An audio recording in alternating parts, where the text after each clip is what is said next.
Hello friends, welcome to our YouTube channel Shravan lecture. आशा करता हूँ आप अच्छे होंगे और अपनी पढ़ाई को पूरे बढ़िया तरीके से कर रहे होंगे।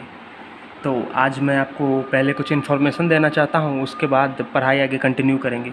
तो दोस्तों 10th क्लास का यानी कि 10वीं क्लास का आज से कंटिन्यूअस सारा सब्जेक्ट की तैयारी आपको एक लाइन से करवाई जाएगी। मतलब मेरा नाम आनंद विक्रमादित्य है और मैं आपको गणित पढ़ाऊँगा और स्टार्टिंग से जितना भी चैप्टर है सब एक एक करके सारे क्वेश्चन वाइज जो एनसीईआरटी में दे रखे हैं एक एक क्वेश्चन को और एक एक टॉपिक समझा के क्वेश्चन मैं सॉल्व करवाऊँगा। तो आज का एक वीडियो देख के आप समझ सकते हैं कि मैं आपको किस तरह से पढ़ाई करवाने वाला हूँ और किस तरह से एक एक क्वेश्चन करवाया जाएगा आपको यहाँ पे, चाहे वो एग्जाम्पल के क्वेश्चन हो चाहे वो एक्सरसाइज के क्वेश्चन हो।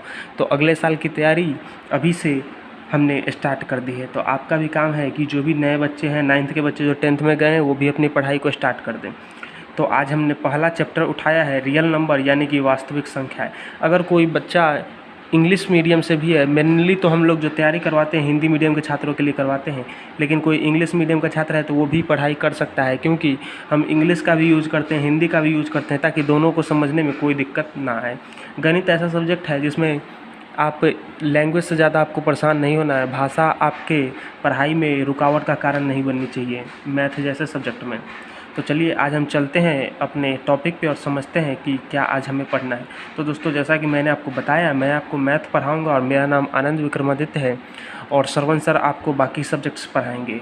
तो चलिए हम चलते हैं आज के अपने टॉपिक पे, रियल नंबर यानी कि वास्तविक संख्या। दोस्तों गणित जो 10वीं क्लास का सिलेबस है उसमें पहला जो चैप्टर है वो रियल नंबर का है, यानी कि ये जो आपका चैप्टर हो गया, ये चैप्टर नंबर 1 आप इसको लिख लें कि चैप्टर नंबर 1 जो आपको मैथ में पढ़ना है वो किसका है, रियल नंबर का है। रियल नंबर यानी कि वास्तविक संख्याएं, आप देख सकते हैं। तो बहुत ही इंपॉर्टेंट चैप्टर है, इससे क्वेश्चंस हमेशा पूछे जाते हैं और आगे के मैथ्स यानी कि 10th क्लास का गणित आपको जब भी समझ में आएगा जब आपको रियल नंबर अच्छे से आपने कर लिया है, क्योंकि ये बेसिक चैप्टर है तो ये आपको अच्छे से ज़रूर आना चाहिए। तो आज तो फर्स्ट क्लास है इसलिए मैं थोड़ा ज़्यादा इंट्रोडक्शन स्टार्टिंग में दे गया, वरना अगले क्लास से डायरेक्ट पढ़ाई की बातें करेंगे। तो चलिए रियल नंबर में आप अपने किताब को खोलेंगे। सभी बच्चे जिनके पास जो 10th में गए हैं सबके पास अब मैथ्स की बुक होनी चाहिए। अगर मैथ्स की बुक नहीं है तो आप ख़रीद ले या अपने सीनियर से ले ले, भाई से ले ले, दोस्त से ले ले, जहाँ से भी आप ले सकते हैं ले ले। और ये मत समझे कि ये पुराना किताब ही है, नया किताब है। पुराना नया सब सेम होता है, कंटेंट में ज़्यादा कुछ नहीं बदलता है, थोड़ा बहुत ही चेंज होता है। इसलिए किसी के पास पुराना किताब ही है तो वो उससे भी पढ़ाई कर सकता है। कंटेंट में एकदम नाम मात्र के अकॉर्डिंग चेंज होता है। तो पहला जो हमें चीज़ पढ़ना है वो पढ़ना है यूक्लिड डिवीज़न लेमा। इंग्लिश में बोलते हैं इसको यूक्लिड डिवीज़न लेमा और हिंदी में इसको बोलेंगे यूक्लिड विभाजन प्रेमिका। ठीक है, तो यही दोस्तों ठीक है। अब यही इसको हमें पढ़ना है कि यूक्लिड डिवीज़न लेमा होता क्या है। तो सबसे सिंपल भाषा में पहले मैं इसको समझा देता हूँ। आपको किताब में देखेंगे बहुत सारा डेफिनेशन लिखा हुआ है, इसका कुछ थोड़ा लंबा चौड़ा, और मैंने भी इसका डेफिनेशन आपको किताब से ही इसको लिख दिया है। तो सबसे पहले मैं आपको बताना चाहूँगा, कभी भी एग्ज़ाम में इसका डेफिनेशन नहीं पूछता है, इससे क्वेश्चन पूछा जाता है। तो मैथ्स में यही खासियत है कि साइंस की तरह यहाँ पे आपको डेफिनेशन नहीं पूछेगा, क्वेश्चन पूछेगा। तो डेफिनेशन मैं भी लिख के लाया हूँ, किताब में भी लिखा है, तो आपको डेफिनेशन पे ज़्यादा नहीं जाना है। चीज़ क्या होता है, क्वेश्चन आपको समझना है, क्वेश्चन में ये अप्लाई कैसे होता है, मेन चीज़ ये समझना था। मुझे यूक्लिड डिवीज़न लेमा का डेफिनेशन बिल्कुल नहीं पता दोस्तों, लेकिन जो उसका डेफिनेशन के अंदर जो बातें लिखी हुई है ना वो मुझे बिल्कुल समझ में आता है और वही मैं आपको समझाऊँगा। वही चीज़ मेन है क्वेश्चन सॉल्व करने के लिए। तो आप डेफिनेशन को रट्टा ना मारें, जो मेन चीज़ है आपको वो समझना है। तो दोस्तों पहले आप डेफिनेशन जो मैंने लिखा है उसको आप एक नज़र मार ले। दो धनात्मक पूर्णांक a और b दिए हैं, ऐसी अद्वितीय पूर्ण संख्याएं q और r विद्यमान है, तो हम लिखते हैं a equal to B Q plus R. अब मुझे पता है बहुत से बच्चों को जो मैं नहीं पढ़ दिया वो बिल्कुल समझ नहीं आया, तो सिंपल भाषा में मैं आपको ये बताता हूँ कि यूक्लिड डिवीज़न लेमा दो नंबर a और b मान लीजिए तो उसका HCF निकालने के लिए यूज होता है। बस इतना ही आपको समझना है। और इसको पहले तो आप ये समझ लें कि ये यूक्लिड डिवीज़न लेमा किस लिए यूज होता है, तो HCF निकालने के लिए यूज होता है। अब जो भी नंबर होता है, जैसे 2 नंबर होता है, उसको हम इस फॉर्म में लिखने की कोशिश करते हैं, इस प्रकार लिखने की कोशिश करते हैं। ठीक है, अब मैं आपको बताता हूँ इसमें चीज़ क्या क्या है।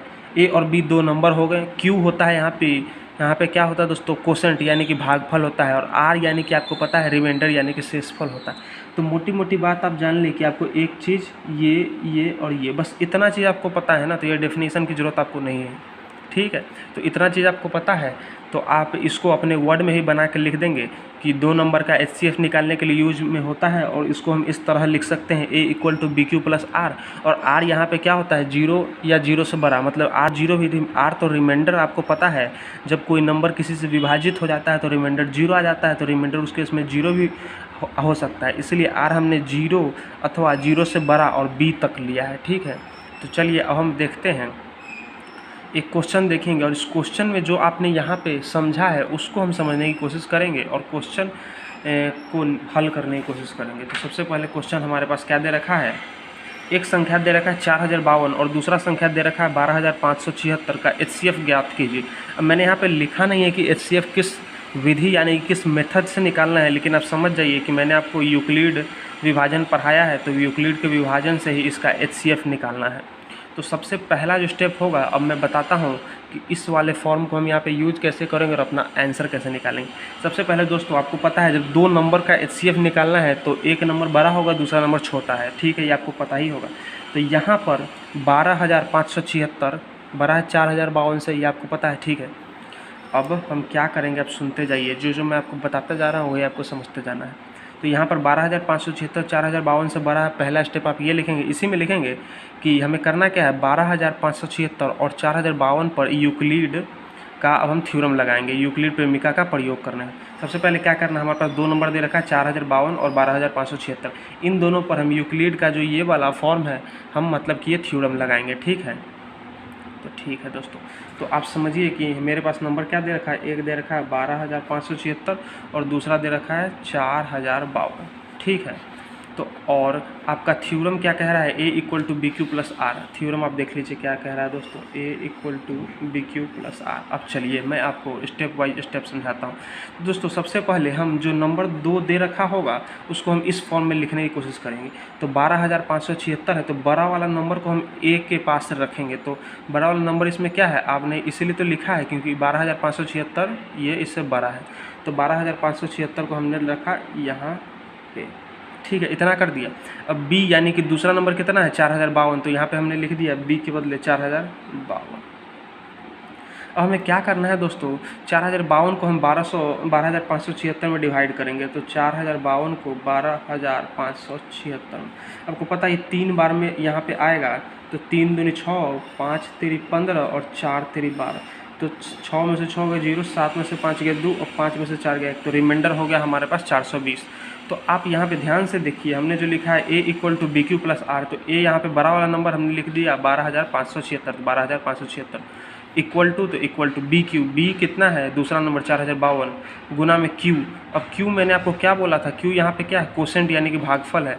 तो जब हम इन दोनों में यहाँ कोसेंट हम कितना देख रहे हैं 3, तो हमने लिख दिया यहाँ पे 3 प्लस R यानी कि रिमाइंडर अभी हमने क्या देखा 420, जब हम इसको इससे डिवाइड करते तो हमने लिख दिया 420। ये हो गया हमारा पहला स्टेप, ठीक है, इतना समझने में किसी को कोई दिक्कत नहीं हुआ होगा। अगला स्टेप हम यहाँ पे चेक करेंगे, ये आपको क्या लिखा है दोस्तों, आप यहाँ पे ध्यान दीजिए, जो लास्ट में लिखा होता है R, ये क्या होता है शेषफल होता है, तो ये R लिखा हुआ है, तो ये क्या है R है, R, तो ये R शेषफल है। अब आपने देख लिया कि शेषफल 0 नहीं है।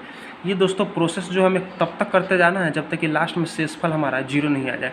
अब हम क्या करेंगे, शेषफल हमारा 0 नहीं है तो हम नंबर कौन सा उठाएंगे 4052 उठाएंगे, और ये लास्ट में जो आया है शेषफल 420 उठाएंगे, और इस दोनों पे अब हम यूक्लिड का जो आपने थ्योरम लगाएंगे, ठीक है, 4052 पे और 420 पे, ठीक है। तो अब हम फिर से वही चीज़ करेंगे। अब हमारे पास 2 नंबर मान लीजिए 4052 है और 420 है।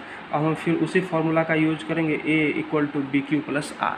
अब यहाँ पे A के बदले हम बड़ा नंबर डालेंगे यानी कि 4052 डालेंगे, ठीक है। आप देखते जाइए, यहाँ पे हमने डाल दिया A के बदले 4052 इक्वल टू B यानी कि अब छोटा नंबर इसमें से कौन है 420, तो हमने डाल दिया 420 इंटू Q + R। अब मैं आपको क्या करूँगा, 420 को आपको पता है मैं इससे डिवाइड करूँगा, 420 को डिवाइड करूँगा 4052 से, ठीक है, इतना हम करने जा रहे हैं, ठीक है दोस्तों।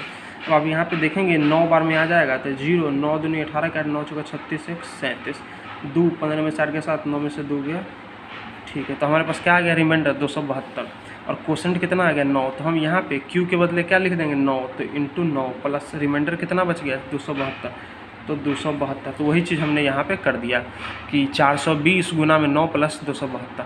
अब फिर हमने देखा दोस्तों ये लास्ट वाला जो रिमाइंडर आया यहाँ पे बच के 0 नहीं है, तो हम क्या करेंगे इस पे और इस पे अब यूक्लिड का थ्योरम लगाएंगे। तो यहाँ पे लिखेंगे a = bq + r उसी फॉर्म में, और 420 को किसके बराबर लिख देंगे, फिर से 272 को हम 420 में डिवाइड कर देंगे तो हमारा क्वोशेंट आएगा 1 और रिमाइंडर आएगा 148। फिर हमने देखा कि 148 जो हमारा जो शेषफल है वो 0 नहीं आया। ये तब तक हम प्रोसेस करते जाएंगे जब तक हमारा शेषफल 0 नहीं आएगा। तो हम क्या करेंगे फिर से 272 और 148 पे क्या करेंगे फर्स्ट वाले और लास्ट वाले नंबर पे यूक्लिड का थ्योरम लगाएंगे। तो यहाँ पे लिखेंगे 272 और 148 को इससे डिवाइड करेंगे तो 1 आ जाएगा हमारा क्वोशेंट यानी कि भागफल और 124 रिमाइंडर। अब 124 फिर से हमारा शेषफल नहीं आया तो फिर से हम 148 यहाँ आप देख रहे हैं 148 और 124 पे हम लगाएंगे, ठीक है, क्या यूक्लिड का थ्योरम। तो 148 को 124 से डिवाइड करेंगे तो 124 एक बार में कटेगा और प्लस 24 रिमाइंडर आ जाएगा। फिर से हमने देखा दोस्तों कि हमारा जो शेषफल है 24 अभी भी 0 के बराबर नहीं आ रहा। हम तब तक एक प्रोसेस करते जाएंगे जब तक हमारा शेषफल 0 नहीं आ जाएगा। अब यहाँ पे फिर हम क्या कर देंगे 124 यहाँ पे लिखेंगे और इसको 24 से डिवाइड करेंगे तो 5 हमारा क्वोशेंट आएगा प्लस 4 यहाँ पे रिमाइंडर आएगा। अभी भी दोस्तों हमारा जो शेषफल है वो 0 के बराबर नहीं आया है। तो मैंने आपको जैसा बताया कि जब तक हम डिवाइड करते जाएंगे जब तक हमारा शेषफल 0 नहीं आया। तो फिर से हम 24 को उठाएंगे और 24 को यहाँ लिखेंगे और कैसे कर रहे हैं मैं आपको फिर से बताता हूँ कि जैसे a = bq + r है तो 24, अब आप कौन सा उठाएंगे 24 और 4 उठाएंगे तो मान लीजिए एक नंबर है 24, दूसरा नंबर है 4, ठीक है। तो बड़ा नंबर यहाँ पे हो गया 24, छोटा नंबर हो गया 4। अब 4 को 24 से डिवाइड करेंगे दोस्तों, आप देखिए 4 × 6 = 24 होता है और रिमाइंडर आता है 0। तो यहाँ पे जो हमारा क्वोशेंट है कितना है bq का वैल्यू कितना आ गया 6 प्लस r यहाँ पे कितना आ गया 0, तो ये लिख दिया हमने 0। तो ऐसे ही हमने लिख दिया 24 को क्या लिख दिया 4 × 6 + 0। आपको समझ में आ रहा होगा कि हम कर क्या रहे हैं, सिर्फ इसको इसमें डिवाइड करते जा रहे हैं। जो क्वोशेंट आता है उसको यहाँ लिख देते हैं और जो रिमाइंडर आता है उसको यहाँ लिख देते हैं। तो हमने देखा कि यहाँ पे लास्ट स्टेप जो हमारा है, यहाँ पे जो शेषफल है यानी कि रिमाइंडर ये हमारा 0 आ गया।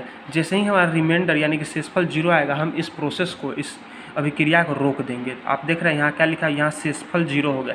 जैसे ही 0 यहाँ पे शेषफल होगा तो यहाँ पे ये क्या है 4 भाजक है, भाजक यानी कि क्वोशेंट है। अब जैसे ही यहाँ पे 0 रिमाइंडर आएगा तो हमारा HCF निकल के आ जाएगा। HCF कौन होगा, ये जो यहाँ पे लिखा हुआ है एक बदले आपने लिखा था यानी कि 4 आपका HCF आ जाएगा, ठीक है। तो HCF हमारे पास किसका निकालना था 4052 और 12576 का, जिसका HCF कितना आ गया 4 आ गया। तो दोस्तों हो सकता है जितने अच्छे से मैंने आपको समझाया, अगर अभी भी बहुत बच्चों को समझ में आ गया होगा, लगभग बच्चों को, अगर किसी को भी अभी नहीं समझ में आया है तो आपको करना क्या है, वीडियो को दोबारा देखना है और दोबारा देखने के साथ इस जो प्रोसेस मैंने आपको बताया वो पहले समझना है, NCERT में भी एक बार देखना है और एक क्वेश्चन को आप खुद से लगाना है। यकीन मानिए आप किसी को भी थोड़ा सा भी डाउट है, अगर ये क्वेश्चन एक बार फिर से आप लगाते हैं और NCERT का एक नया क्वेश्चन आप फिर से लगाते हैं तो इस थ्योरम में कोई भी आपको समझने वाली चीज़ आपके पास नया नहीं बचेगा और आप आसानी से समझ पाएंगे। तो चलिए मिलेंगे आपसे अगली वीडियो में दोस्तों। और आपका काम है कि जैसे अब हम आपको कंटिन्यूअस वीडियो डालते रहेंगे आपको पढ़ाई के लिए, तो आपको प्लीज़ वीडियो को लाइक ज़रूर करना है। तो हम आपको इतना मेहनत से पढ़ाते हैं इसलिए आपको वीडियो को लाइक ज़रूर करना है ताकि हमारा मनोबल बना रहे और आपको साल भर ऐसे ही पढ़ाते रहें। यकीन मानिए स्टार्टिंग के जो चैप्टर होते हैं वो थोड़े बोरिंग होते हैं, तो थोड़ा आपको समझने में दिक्कत हो या थोड़ा कुछ दिक्कत हो तो आप ये मत समझे कि आगे भी आपको दिक्कत होगा। तो आप बस समझते जाइए, क्वेश्चन जैसे मैं करा रहा हूँ वैसे करते जाइए और आगे क्या होगा कि मैं आपको और भी अच्छे तरीके से समझा पाऊँगा जब अच्छे चैप्टर्स आएंगे और भी मज़ेदार चैप्टर्स आएंगे। तो यही था a = bq + r। अब तो ये आपको याद ही हो गया होगा, इतनी बारी मैंने आपको यूज करवा दिया।